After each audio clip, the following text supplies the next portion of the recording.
Hi, my name is Tara Baldwin. I'm 36 years old, and my entire world crumbled and rebuilt itself in the span of 2 years. You ever have someone so close to you twist the blade while smiling at you? That's what happened with my sister, Michaela. She humiliated me, made my business bankruptcy public, and did it over wine and brunch like it was gossip candy. But life has a funny way of giving you the steering wheel when you least expect it.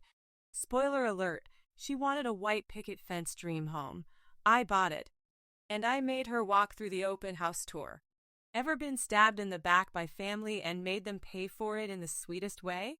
Let me know in the comments, and don't forget to like and subscribe. You're going to want to hear how I turned betrayal into one epic revenge. Michaela and I grew up in the same suburban Atlanta house, shared the same parents, breathed the same humid Georgia air, but anyone who met us would swear we were from different planets. I'm Tara, 36, and I've always been the one building things, making them beautiful. My interior design firm, though modest, was my pride and joy, a testament to years of hard work and late nights. I loved the tangible results, the satisfied smiles of clients seeing their visions come to life. I believed in earning my way brick by deliberate brick. Then there's Michaela, my older sister, 2 years my senior at 38. Her world revolved around shimmer and sparkle, the kind that came with a hefty price tag and a prominent brand name. She was, as she often reminded anyone within earshot, a socialite married to Ian, a corporate lawyer whose ambition matched her own craving for status. Michaela was all about appearances. The perfect designer outfit for every occasion, the meticulously curated Instagram feed, the constant chase for the next exclusive event. We were civil, yes, but our relationship always felt strained, like a taut string about to snap. It was a polite truce marked by forced smiles at family gatherings and thinly veiled critiques disguised as compliments. I saw her life as a performance, while she likely saw mine as, well, less impressive. Our dynamic was tolerable, a comfortable friction we'd learned to live with, until success, my success, began to shift the balance.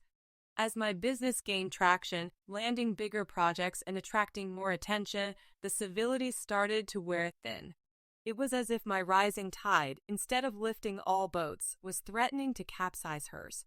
The subtle digs became sharper, the polite inquiries about my work tinged with a new, almost frantic competitiveness. It was clear our two worlds, once running parallel with minimal interference, were now on a collision course. And I had no idea just how devastating that collision would be. My interior design business wasn't just surviving. It was genuinely thriving. There were new clients, bigger projects, and a very healthy influx of cash. I was careful, reinvesting in my team and expanding my reach, proud of every step forward. This was everything I'd worked for. But as my professional life started to flourish, an uncomfortable shift happened with Michaela. The subtle competition that had always simmered beneath the surface of our relationship began to boil over. To the outside world, Michaela's life was practically a picture postcard of perfection. You'd see her at these elaborate rosewood brunches, always dressed in the latest designer fashion, often with Ian by her side, portraying the image of the effortlessly affluent couple. Her Instagram feed was a carefully curated highlight reel, lavish vacations, perfectly posed family portraits with her 2 impeccably dressed children, and endless displays of luxury goods. Every post screamed flawless, aspirational, and better than you. She cultivated an image of unassailable success, a life without a wrinkle or a single misstep. But I knew Michaela. I'd grown up with her, witnessed her insecurities, her relentless need for external validation. Behind that glossy filter, I could sense the deep-seated jealousy, the gnawing dissatisfaction that no amount of designer accessories or social accolades could truly fill. She wasn't just comparing herself to me. She was comparing herself to an impossible ideal, constantly chasing a perceived superiority. It wasn't enough for her to be successful. She needed to be seen as the most successful, the loudest success. My modest but genuine triumphs, built on hard work and passion, must have felt like a direct challenge to her carefully constructed facade. She couldn't stand the idea that my self-made success might, in any way, overshadow her seemingly perfect, inherited lifestyle. It fueled an unrelenting urge to always be better, to prove her dominance, to somehow diminish my achievements so hers could shine brighter. I just didn't realize how far she would be willing to go to maintain that illusion of being the bigger, louder sibling. The stage was set, though I didn't know it, for a much more dramatic act than any Rosewood brunch could provide. My thriving business, the one I'd poured my heart and soul into, ran into a legal brick wall. It was a poorly worded client agreement, a detail that seemed minor at the time of signing but became a gaping legal loophole when things went sideways. A major client, unhappy with some perfectly executed plans, decided to exploit this oversight, launching a massive lawsuit against my firm. The details are tedious, legal jargon and courtroom drama that I won't bore you with, but the impact was devastating. Suddenly, I was facing mounting legal fees that threatened to bury me. My reputation, something I'd meticulously built and guarded, began to tank. The whispers started and clients, ever so fickle, began to pull away. It was a rapid descent, a controlled spiral that quickly became uncontrollable. I tried everything, exhausted every avenue, but the financial strain became unbearable. After weeks of sleepless nights and agonizing consultations with my attorney, Drew Mason, I made the hardest decision of my life. I filed for bankruptcy. It wasn't a choice made lightly. It felt like admitting defeat, like my entire world had stopped rotating. The shame was immense, a heavy cloak I draped over myself. I only told 2 people, Drew, my best friend and brilliant attorney, who handled the intricate legalities, and my closest confidant, who offered a shoulder to cry on and unwavering support. We agreed to keep it strictly confidential, a private battle I would fight away from the public eye. Then came the digital dagger. I don't know how she found out. To this day, the exact leak remains a mystery, though I have my suspicions. Perhaps it was a careless word whispered in a salon, or someone she knew in the legal circles I moved in. All I know is that one Tuesday morning, my phone buzzed with notifications. Drew called, his voice tight with controlled anger. My bankruptcy filing, something only my attorney and best friend knew, was splashed across Michaela's Twitter feed. Not a subtle hint, not a cryptic message, but a direct, undeniable announcement. The tweet was succinct, almost clinical in its cruelty, as if she were simply reporting breaking news. It included just enough detail to confirm it was me, without revealing anything she could be sued for. The betrayal cut deeper than any financial loss. It was a violation of trust so profound, so devastating, that it felt like a physical blow. This wasn't just a storm hitting my business. It was a Category 5 hurricane unleashed directly on my personal life, orchestrated by the one person who should have offered solace, not public humiliation. The stage was set for a public spectacle, and I was the unwitting star, despite the public humiliation of Michaela's tweet, or perhaps because of it.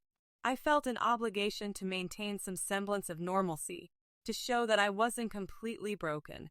So that Sunday, I forced myself to attend a community group brunch. It was a standing engagement, a network of local businesswomen I'd been a part of for years, a place where I usually found support and camaraderie.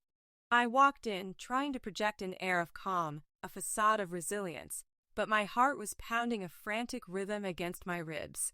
The moment I stepped inside, I felt it, the shift in the room, the hushed whispers that stopped abruptly as I entered. It was like walking into an uncomfortably warm blanket of awkward silence. I tried to blend in, to find a familiar face, but everyone seemed to avert their gaze. Then I heard it, Michaela's voice, clear and cutting, carrying across the room as if amplified. "Did you hear about Tora going bankrupt?" she asked, her tone conversational, almost amused. She wasn't asking a direct question to me. She was delivering it as gossip, like a delicious morsel of scandal she was sharing with eager listeners. I saw heads turn, eyes widen, and then, slowly, if to me, she sat at a large, round table, a mimosa glass delicately poised between her manicured fingers. Her blonde hair, perfectly styled, shimmered in the morning light. She looked every inch the glamorous socialite, utterly poised, utterly uncaring, and her smile. It was the kind of smile that didn't reach her eyes, a polite, almost sickly sweet expression that belied the cruelty of her words. She leaned in conspiratorially, as if sharing a secret, drawing in the other women, enjoying their rapt attention. Yes, poor dear. Her business just imploded. Such a shame, really. The word imploded hung in the air, a final, crushing blow. It wasn't just the public announcement on Twitter. It was this casual, almost elegant delivery of my devastation, right to my face, surrounded by people who were supposed to be my peers, my community. It wasn't sympathy in their eyes. It was a mix of pity and morbid curiosity. I felt the blood drain from my face, a cold wave washing over me. Every instinct screamed to run, to disappear. I managed a weak, strained smile, turned on my heel, and walked out. I didn't say goodbye, didn't acknowledge anyone. I couldn't. The humiliation was a physical weight, pressing down on my chest, hot against my cheeks. As I left, the chattering picked up again, a low hum of speculation and judgment. I hoped my sister-in-law, Ian's sister who was usually supportive, might come after me, offer a conciliatory word, but she didn't. Even she stayed seated, silently observing the spectacle. The sound of Michaela's tinkling laugh, bright and carefree, followed me out the door. That brunch didn't just break my heart. It shattered whatever naive belief I had left about family loyalty. The immediate aftermath of Michaela's public announcement, especially after the humiliation at the brunch, was brutal.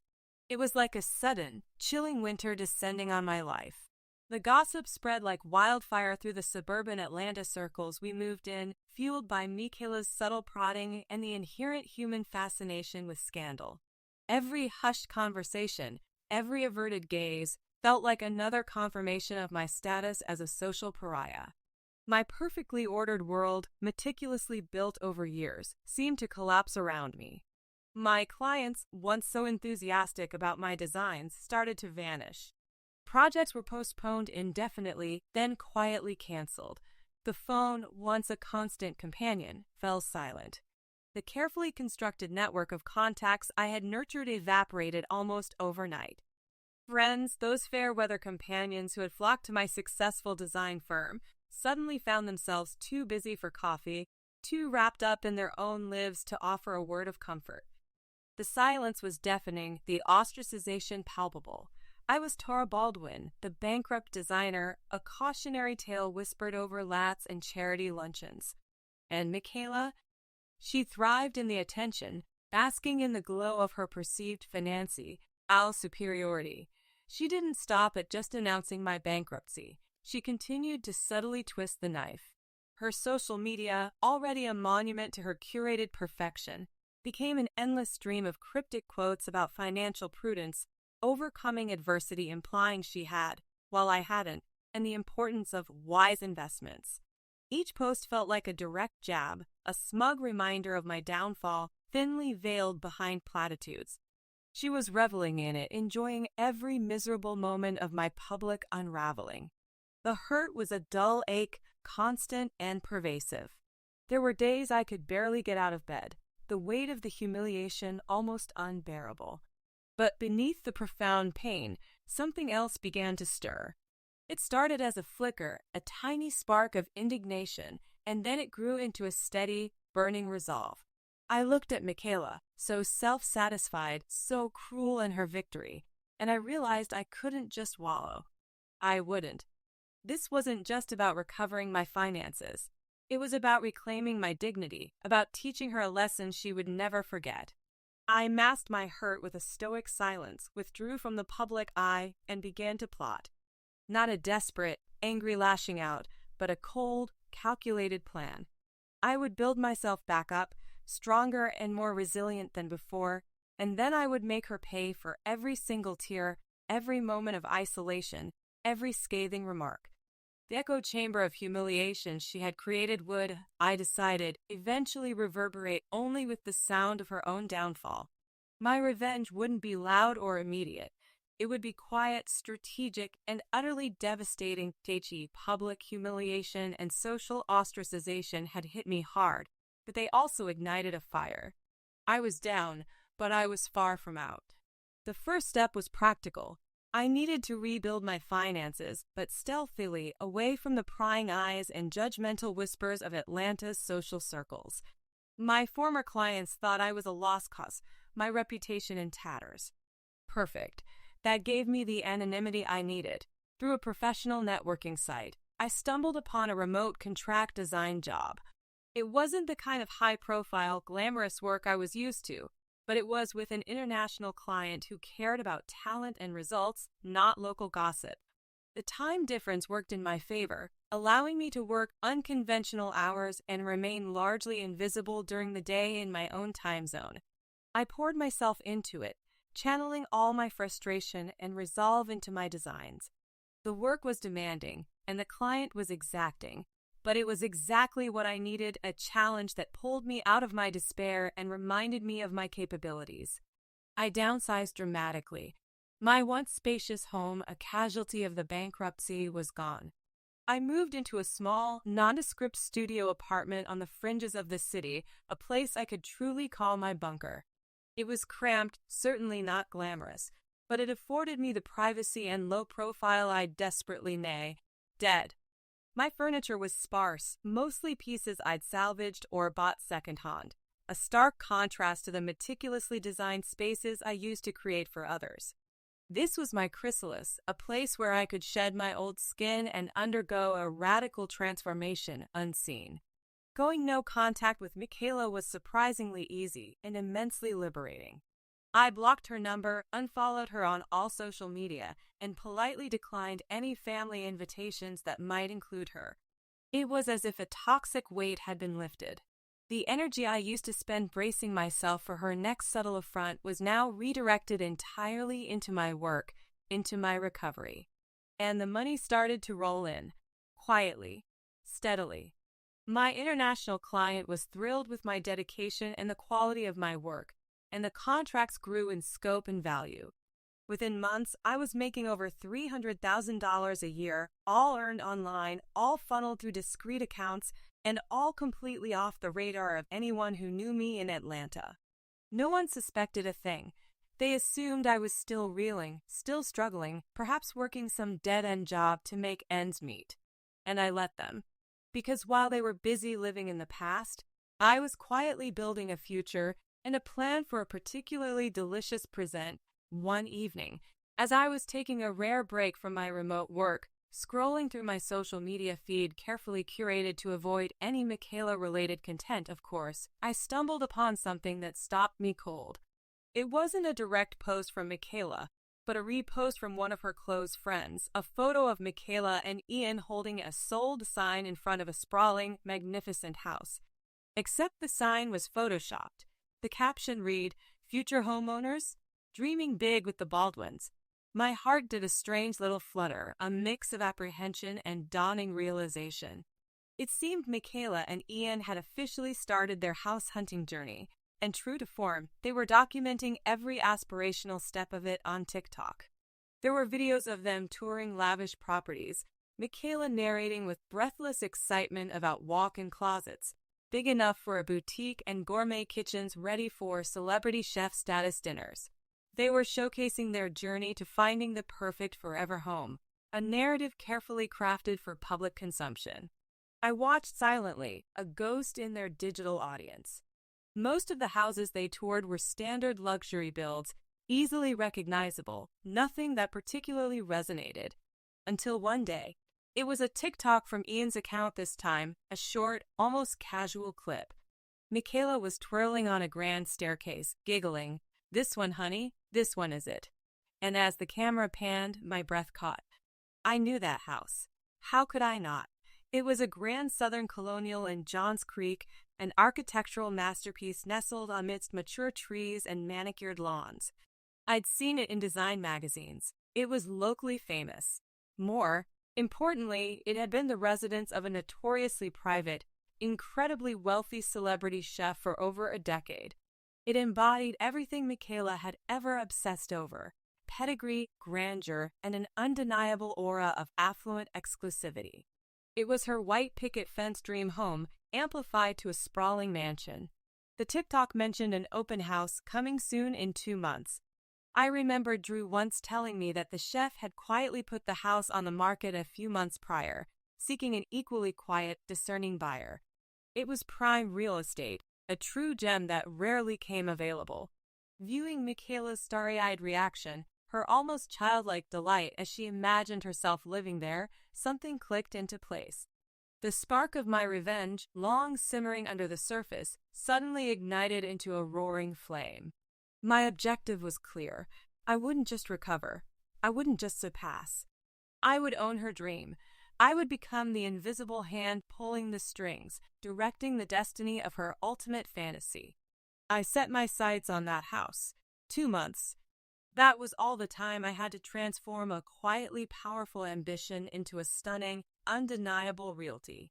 Michaela Baldwin wanted that house, and I, Tora Baldwin, was going to make sure she walked through its hallowed halls, only to find it was already mine, armed with my newly bolstered finances and Drew Mason's invaluable legal expertise. The plan to acquire the Johns Creek mansion began. Secrecy was paramount. I couldn't risk any ripple of my involvement reaching Michaela or anyone in our shared social circle. Drew set up a business trust, a completely anonymous entity that would act as the buyer. This allowed me to operate in total anonymity, a ghost in the transaction, while still maintaining full control. He also arranged for a power of attorney, further distancing my name from the process. The open house weekend arrived. I didn't attend the initial viewing, preferring to operate from behind the scenes. Drew, acting on behalf of the trust, was my eyes and ears.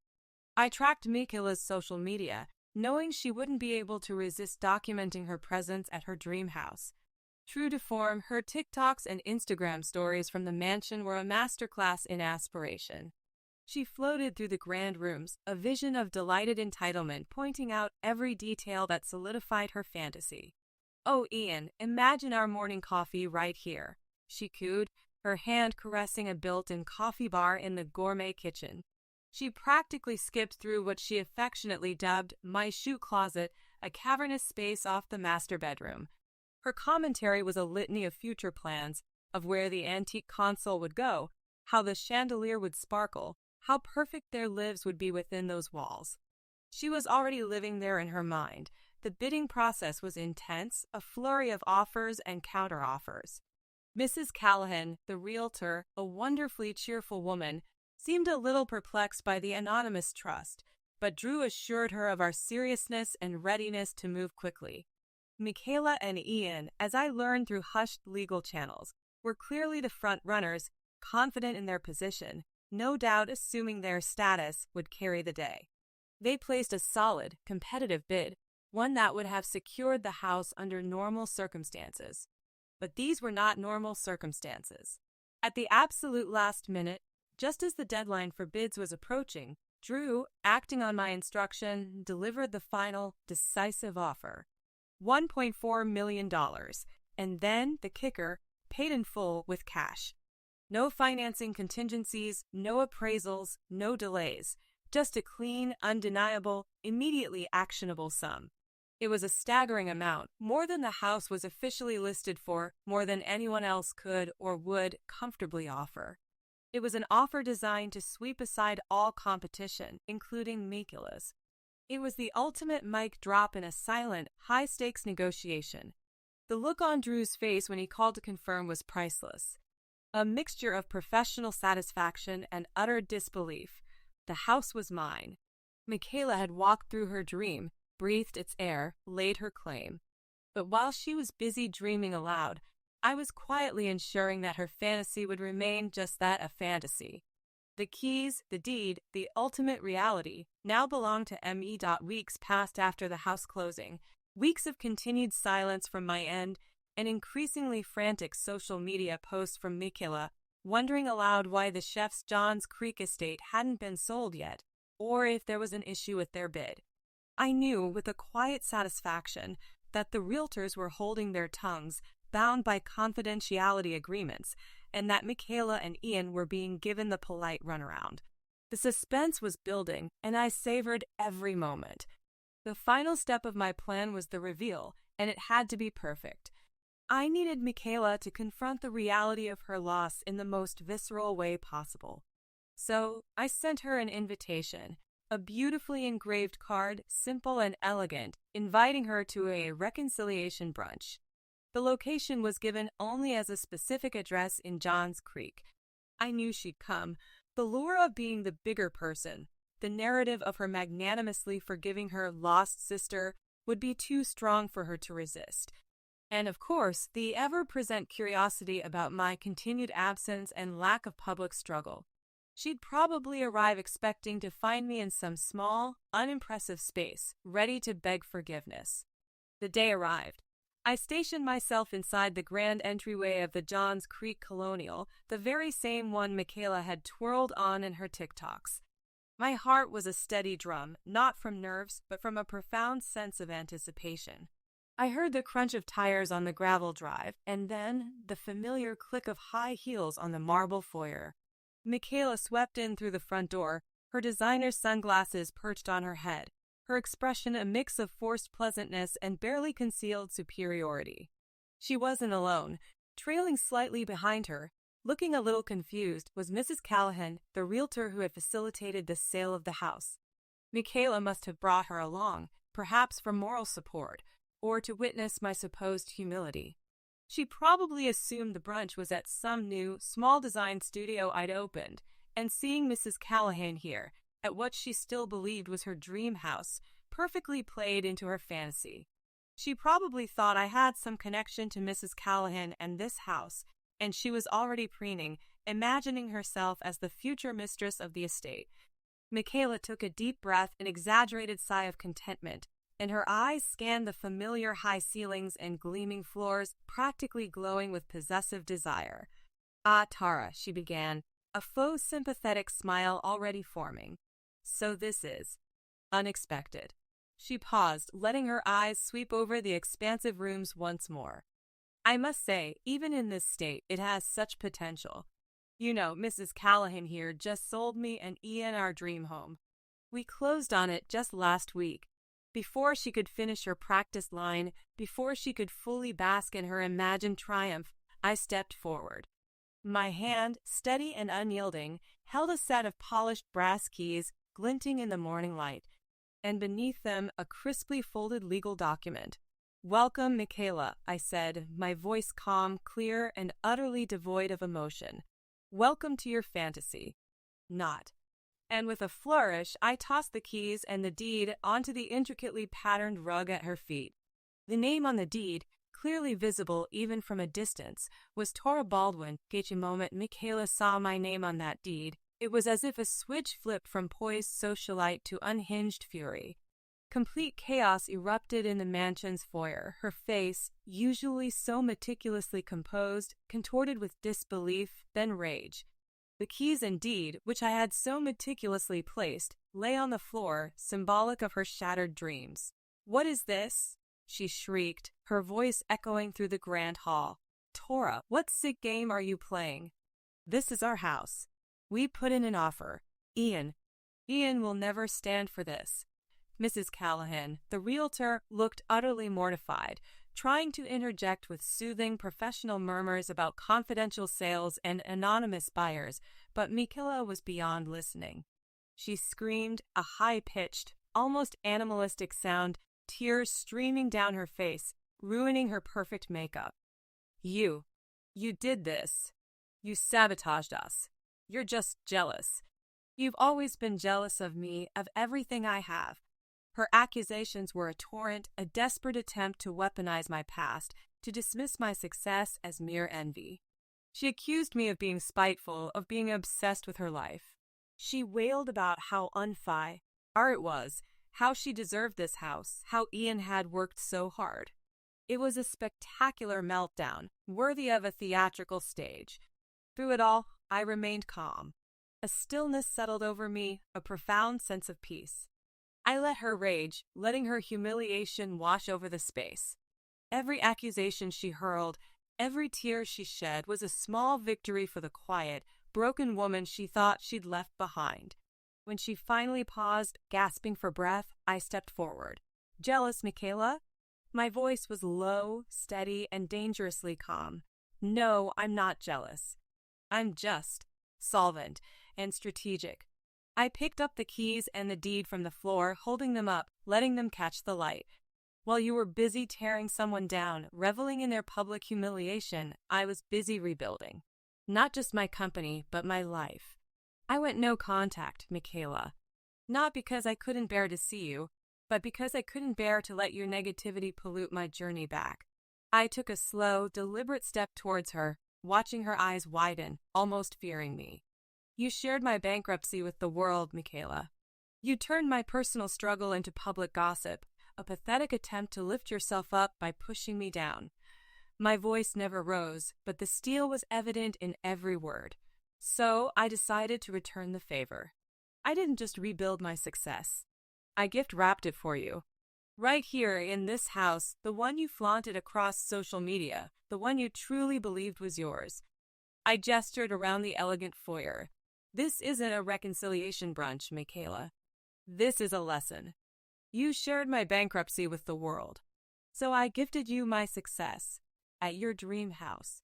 I paused, letting the words sink in, watching the realization dawn hard and cold in her eyes. This is my house, Michaela. Welcome home. To my home, in the weeks that followed the confrontation at the Johns Creek mansion, a profound silence descended, not just between Michaela and me, but across our wider social circles.